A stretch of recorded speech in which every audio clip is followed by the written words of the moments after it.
que rien ne t'arrête. Marche avec assurance. Peu importe les événements dans ta vie. Jésus est juste près de toi. Madame, monsieur, bienvenue dans ce résumé de l'actualité nationale et internationale sur Béni TV, la chaîne de ta grâce. Et nous démarrons avec les fidèles des ministères pour la vie de Christ qui ont honoré la mère spirituelle, la prophétesse Diomandé.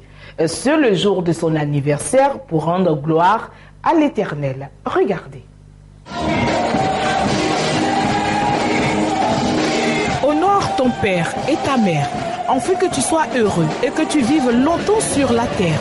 Fin de citation. Nous dit le livre de Éphésiens chapitre 6 versets 2 à 3. Le premier commandement avec une promesse. Et oui, la parole de Dieu est celle qui a le secret des mystères et de la bénédiction pour une vie réussie et bénie. Une vision, une attitude et que les fidèles de l'église du ministère pour la vie de Christ, EMVC, ont démontré le dimanche 30 novembre 2014 lors de l'anniversaire de leur mère spirituelle, la prophétesse Diomandé. Un moment d'allégresse avec un chapelet de surprise à l'endroit de la ministre de l'Évangile par ses fidèles.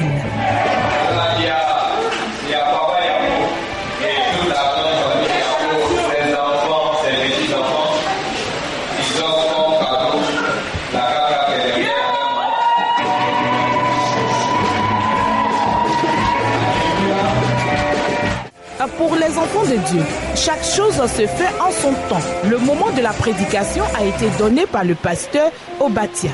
Ce dernier a orienté sa communication sur « Honore ta mère ».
Une joie que partage la mère honorée, la prophétesse Diomandé.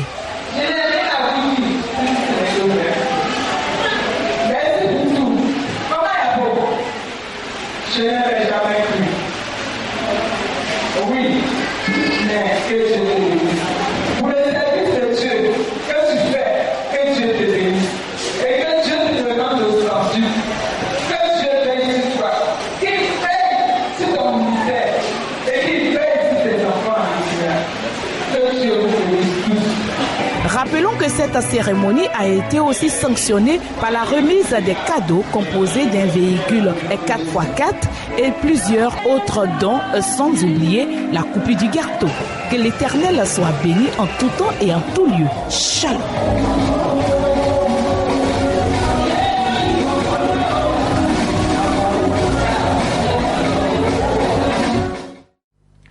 Une fête de la moisson à la mission évangélique Ayez la vie s'est effectuée dans un moment d'allégresse et cette fête avait pour but de recueillir des fonds pour la construction d'un centre de délivrance. Les détails. Contrairement à ce qu'on pourrait penser, les ouvriers étaient nombreux dans la maison du Seigneur le dimanche 30 novembre 2014 à Abobo-Akeikwa. Ils sont venus d'Abba et fossiles spirituels en main pour moissonner et s'aimer dans l'amour du Seigneur. Eux, fidèles comblés de la mission évangélique et la vie, ont tenu à exprimer par des gestes forts leur gratitude à l'égard du Créateur qui les aura guidés et protégés tout au long de l'année ecclésiastique écoulée. La fête de la moisson, la troisième du genre, marque aussi le troisième anniversaire de l'Église, construite il y a 3 ans sur fonds propres à la gloire du Seigneur. Mais l'ambition étant à la hauteur des attentes du Père, il était aussi question ce jour de récolter des fonds en vue de la construction des centres de retraite pour la délivrance des personnes possédées par l'esprit de sorcellerie. Le projet étant de leur permettre de retrouver une vie normale et ainsi d'entretenir la possibilité de voir les promesses du Seigneur se réaliser dans leur vie. L'apôtre Pierre Daniel, président fondateur de l'Ami à Vie, a selon le thème choisi pour la circonstance, exhorté les uns et les autres à changer de manière d'adorer Dieu. Car, dit-il, Christ se manifeste en fonction de notre adoration. Autrement dit, notre bénédiction dépend du degré de dévouement accordé aux choses du royaume. Des dons et des promesses ont été faits pendant cette fête de moisson à Aïkeïkwa, mais on retiendra surtout le volet social de la mission évangélique et la vie qui œuvre en faveur de veuves, des orphelins et des démunis. Elle procède ainsi régulièrement à des remises de dons en vivres et non-vivres aux nécessiteux. Voilà qui vient justifier le rôle de l'Église dans la société confirmée qu'Akeïkwa, village attitré par excellence, en plus de savoir chasser les succulents mollusques, on sait aussi adorer le Seigneur dans toute sa quintessence. Que Dieu vous bénisse.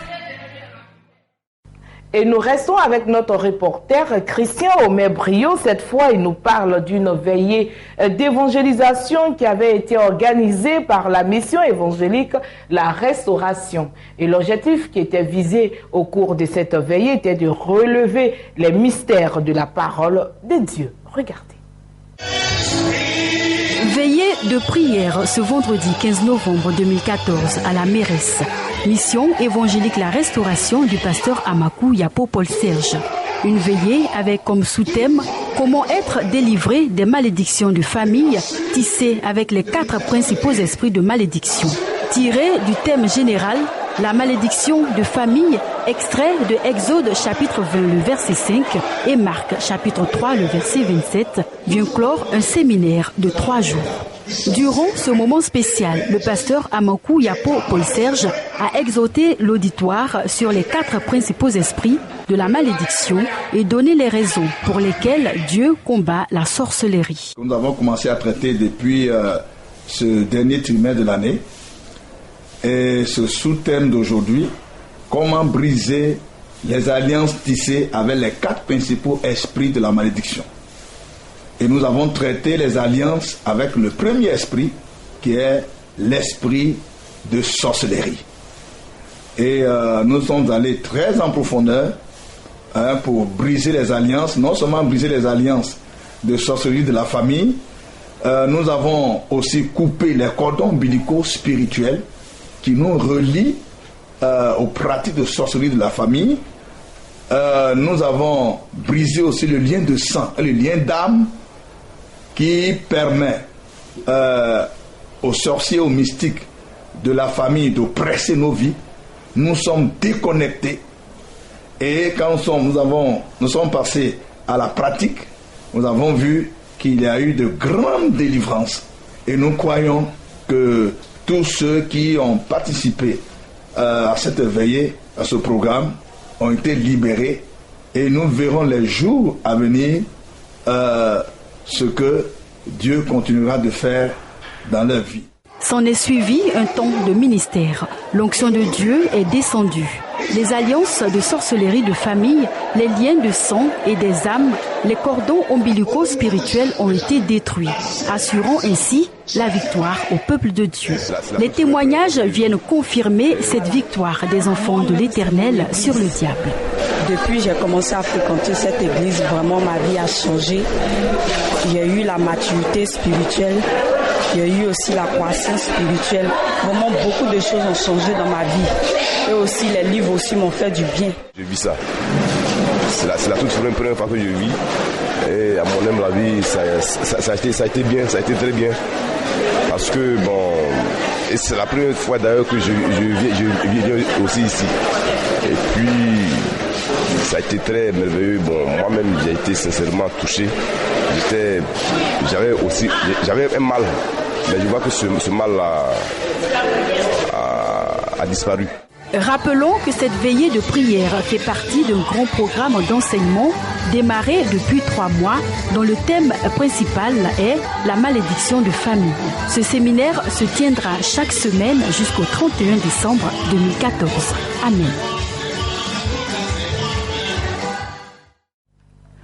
pose de la première pierre pour la construction de la cathédrale, la mission évangélique La Parole en Action. En plus de cela, un culte de remerciement à l'Éternel pour la restauration des fidèles et la délivrance de plusieurs opprimés était à l'ordre du jour. Regardez. Ambiance festive à la mission évangélique La Parole en Action le samedi dernier.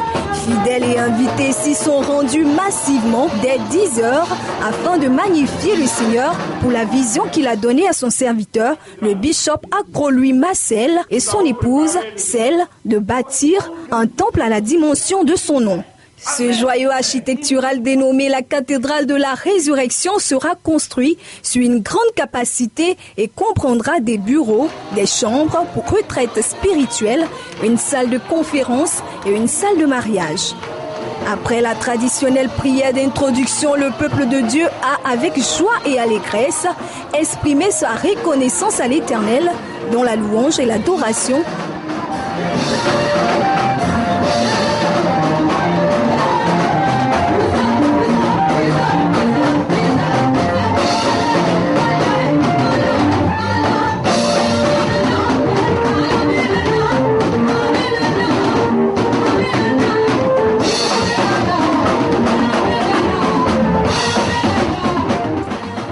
Se prononçant sur le thème « Levons-nous et bâtissons pour le Seigneur », le bishop Adebayo Adjejimeji du Buisson Adam, invité spécial du bishop Accro, est revenu sur l'importance de faire jaillir de terre des édifices à vocation spirituelle, ceci afin de permettre au peuple de Dieu d'adorer le Seigneur avec honneur et dévouement.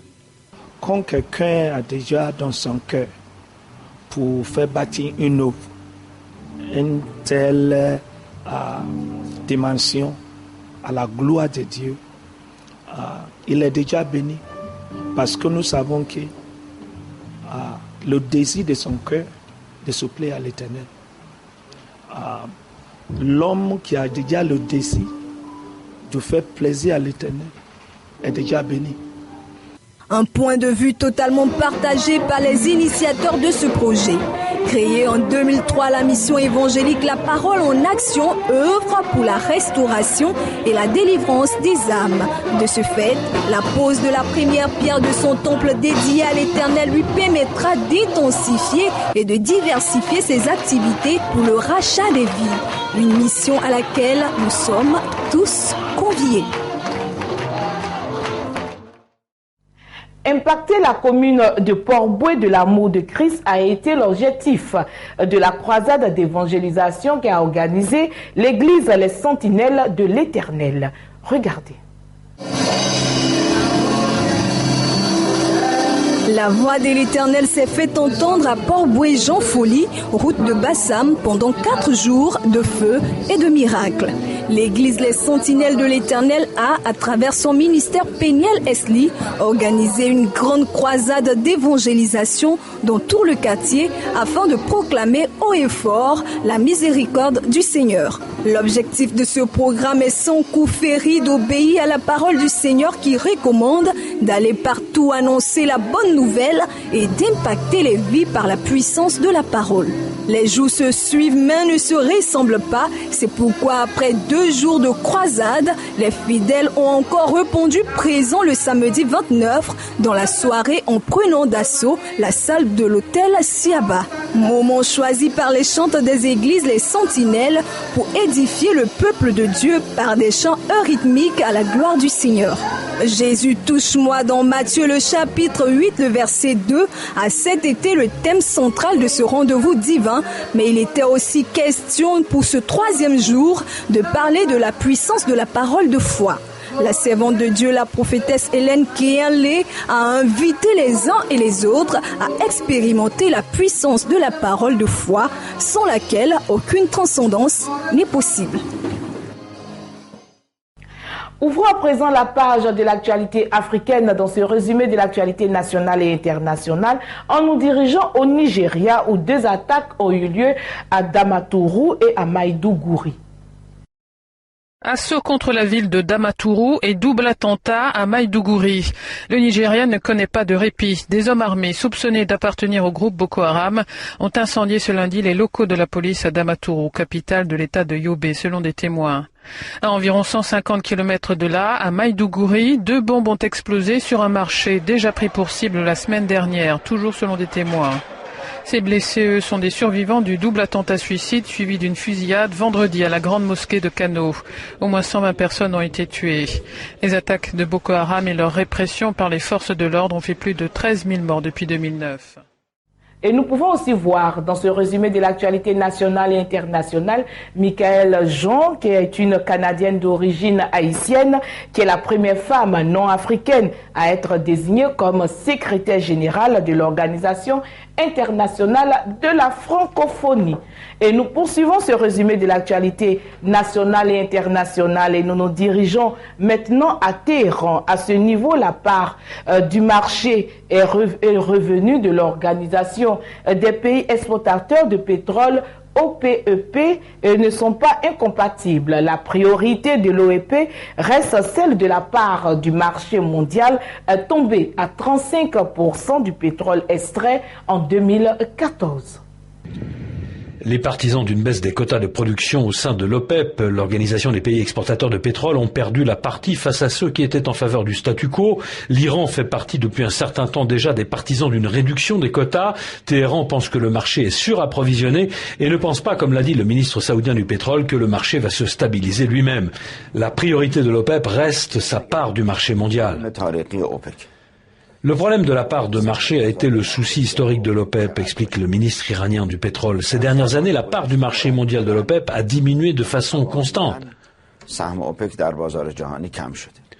Jeudi à Vienne, l'OPEP n'a même pas invité ses membres à respecter le quota quotidien de 30 millions de barils, régulièrement dépassé. Elle n'a pas prévu non plus de réunion avant son sommet de juin 2015.